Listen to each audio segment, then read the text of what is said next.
মশাই? তোমাদেরকে বিশ্বাস করাতে চাই। এখন তোমরা সবাই কেবল একসঙ্গে দেখো, কারণ এখানে স্বয়ং অগ্নিদেব দর্শন দিতে চলেছেন। দাদা মনে হয় সত্যি মানসিক ভারসাম্য হারিয়েছে। আমি যখন ওনাকে আহ্বান করব, তোমরা সবাই তখন আমার সঙ্গেই থেকো। খুব ভালো দাদা, এবার আহ্বান করুন। আমিও আহ্বান করছি। ঠিক আছে গোপাল।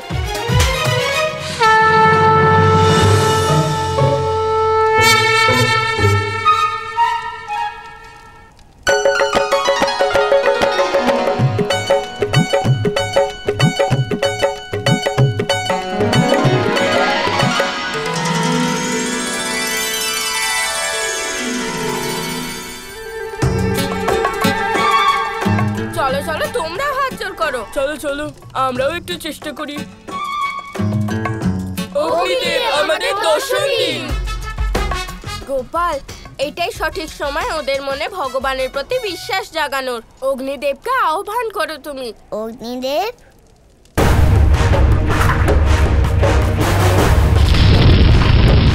আমরা অগ্নিদেবকে আহ্বান তো করছি, যদি উনি সত্যি চলে আসেন তাহলে। অগ্নিদেব দর্শন দিন আমাদের। আমি বাসুদেব কৃষ্ণ আপনাকে আহ্বান করছি, দেখা দিন অগ্নিদেব। আমি অসহায় নারায়ণ।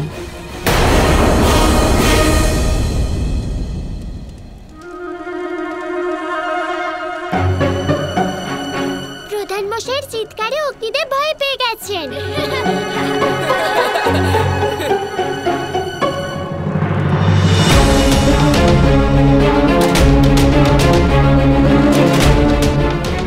গোপাল, এটা কি করে সম্ভব? তোমার ডাকার পরেও অগ্নিদেব এলেন না। আমি আমার অসহায়তার কথা কিভাবে বলবো যে কেন আমি আসতে পারছি না? কোনো ব্যাপার না দাদা, অগ্নিদেব আসেনি তো কি হয়েছে, আমরা বায়ুদেবকে আহ্বান করব। দেখো, তোমরা আমাকে আরেকটা সুযোগ দাও। আজ আমি তোমাদের ঈশ্বরের দর্শন করিয়েই ছাড়বো। অগ্নিদেব দর্শন না দিলেও বায়ুদেব নিশ্চয়ই আমাদের দর্শন দেবেন। আমি ওনাকে আহ্বান করব।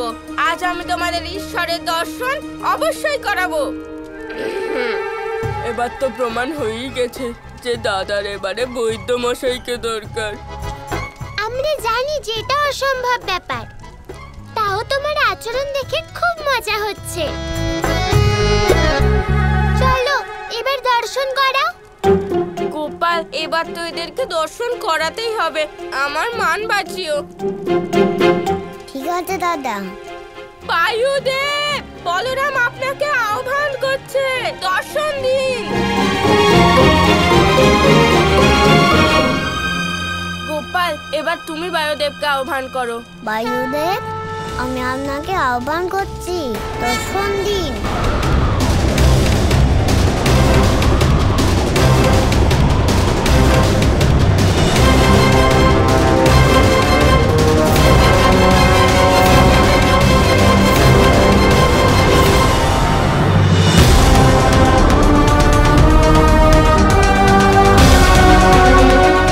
দর্শন দিন বায়ুদেব, ইন্দ্রদেব, আমাদের দর্শন দিন। আরে কোনো একজন দেবতা তো আমাদের দর্শন দিন। আরে কেউ তো দর্শন দিন। কেউ তো আসছে না। দাদা শুধু শুধুই এত চিৎকার করে ডাকছে। হে নারায়ণ, এসব কি হচ্ছে? দর্শন দিন, দর্শন দিন, দর্শন দিন।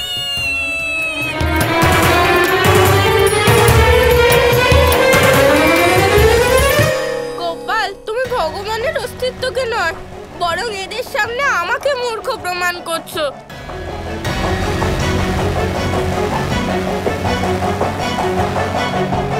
ওঠো দাদা।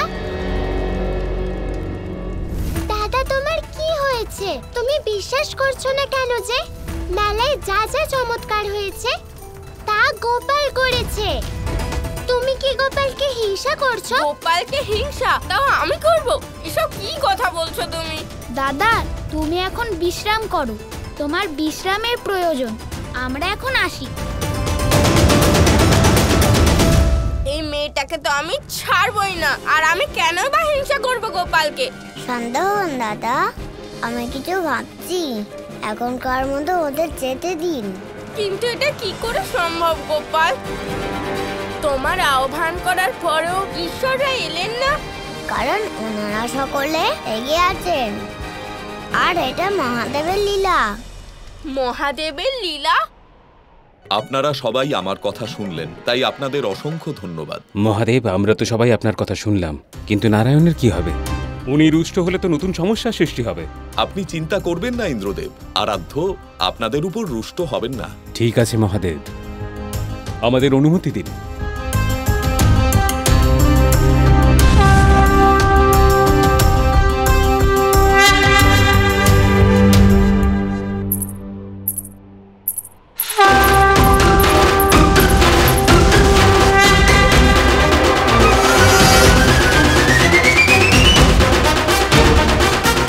মহাদেব, এটা আপনি কি করছেন?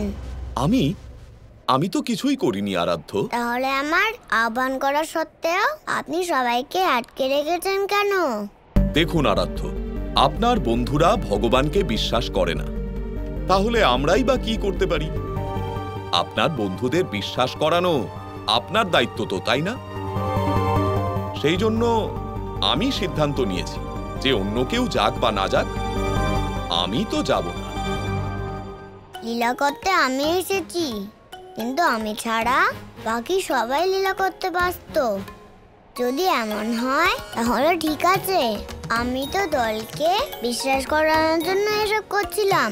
যখন আপনারা ঠিক করেছিলেন যে যাবেন না, তাহলে আমি এত কিছু কেন করলাম? আমার দল যা করতে চায় ওদের তা করতে দিন।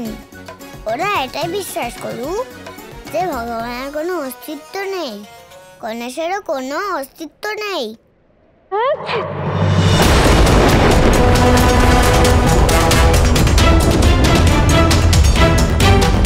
এ আপনি কি করলেন আরাধ্য? আপনি তো জানেন যে যদি কেউ গণেশের অস্তিত্ব নিয়ে প্রশ্ন তোলে তাহলে গণেশ রুষ্ট হয়।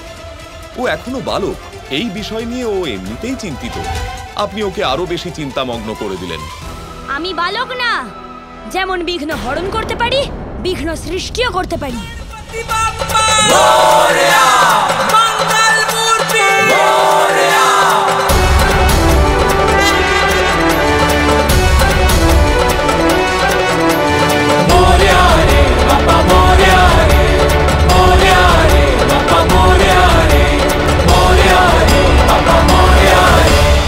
শ্রীকৃষ্ণ, আমি অষ্টপ্রহর পর্যন্ত সময় দিয়েছিলাম, আর আপনি দেবতাদের আহ্বান করতে করতে 7 প্রহর অতিবাহিত করে ফেলেছেন।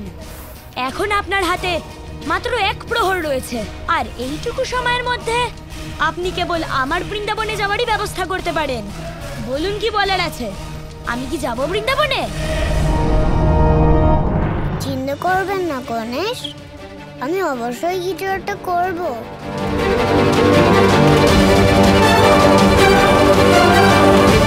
অনুমতি দিন আরাধ্য।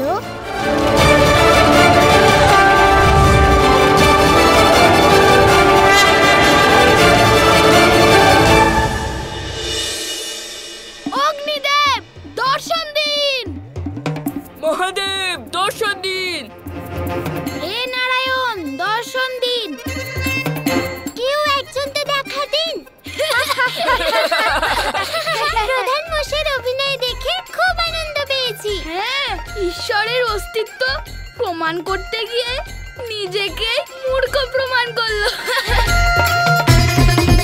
মাঝে মধ্যে তো খুব বুদ্ধিমানের মতো কথা বলে, আর মাঝে মাঝে ওনার কি যে হয়ে যায় কে জানে।